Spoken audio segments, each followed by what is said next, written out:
Halo semuanya, kita berjumpa lagi di mata kuliah metode desain. Kali ini kita sudah menginjak ke bab selanjutnya ya. Kalau pada minggu lalu kita sudah belajar mengenai design thinking, kemudian berbagai metode desain dari mulai vernakuler dan juga metode desain by drawing. Nah sekarang bahasan kali ini adalah bagaimana metode berpikir dalam desain ini mungkin bisa juga disebut dengan berpikir kreatif ya, metode dalam berpikir kreatif. Nah sebenarnya metode di desain ini kita bisa bagi menjadi 3, yaitu metode kotak hitam atau seringkali disebut dengan black box method. Ada juga metode kotak kaca atau yang disebut dengan glass box method, dan juga metode pengorganisasi diri atau self-organizing system. Nah, cuman pada kali ini kita hanya membahas metode kotak hitam dan juga kotak kaca. Apa sih sebenarnya yang disebut dengan black box method dan glass box method? Nanti teman-teman akan bisa membandingkan dari kedua metode tersebut, dan tentunya teman-teman bisa juga untuk mengaitkan dengan berbagai karya, khususnya karya DKV ya, teman-teman nanti bisa diskusi bersama. Nah, kita mulai dari black box method ini ya, atau yang disebut dengan metode kotak hitam.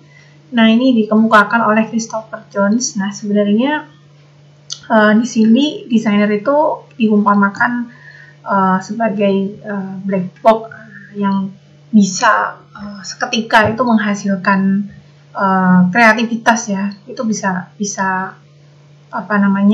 secara spontan seperti itu.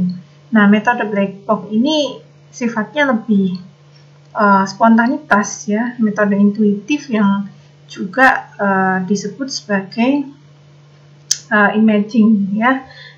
Nah, kemudian meskipun desainer ini ya sebenarnya memang harus ada pertanggungjawaban gitu ya terhadap hasil karya yang dihasilkan, konsep-konsep yang dihasilkan atau direncanakan gitu. Tetapi dalam prakteknya black box method ini karena metodenya sangat spontanitas ya, kemudian tidak terencana ya, mungkin itu sehingga menjadi sulit ya ketika dijelaskan. Nah, jadi kadangkala ide-ide yang keluar ini ya dari metode kotak hitam ini kayak tidak masuk akal gitu ya. Nah, kayak misalnya seketika ide itu muncul dan menjadi sulit menjelaskannya. Jadi ide itu bisa seketika ketika ada letupan kreativitas gitu ya, yang mana kita seringkali kadang-kadang maka berpikirlah out of the box. Nah, jadi itu maksudnya kita bisa berpikir keluar dari kotak itu sendiri. Jadi itu artinya kita bisa kreativitas itu bisa tercapai gitu ketika seorang desainer itu bisa memiliki pola pikir yang out of the box. Nah, sekarang cirinya tuh apa sih sebenarnya ya?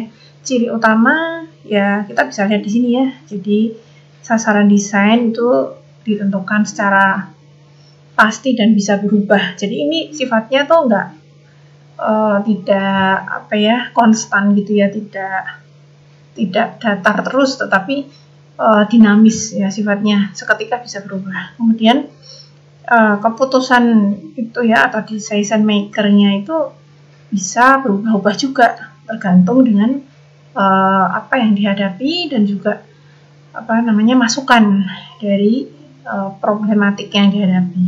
Kemudian keputusan itu diambil secara acak dan cepat. Jadi intinya ini bisa lebih cepat ya. Mungkin bisa dikatakan tidak perlu pertimbangan yang sangat detail ya. Kemudian keempat, desainer itu bisa memanipulasi persoalan yang rumit menjadi sesuatu yang lebih simpel atau sederhana, yang dapat menghasilkan sebuah keputusan ya, atau konsep itu adalah keputusan yang dicapai.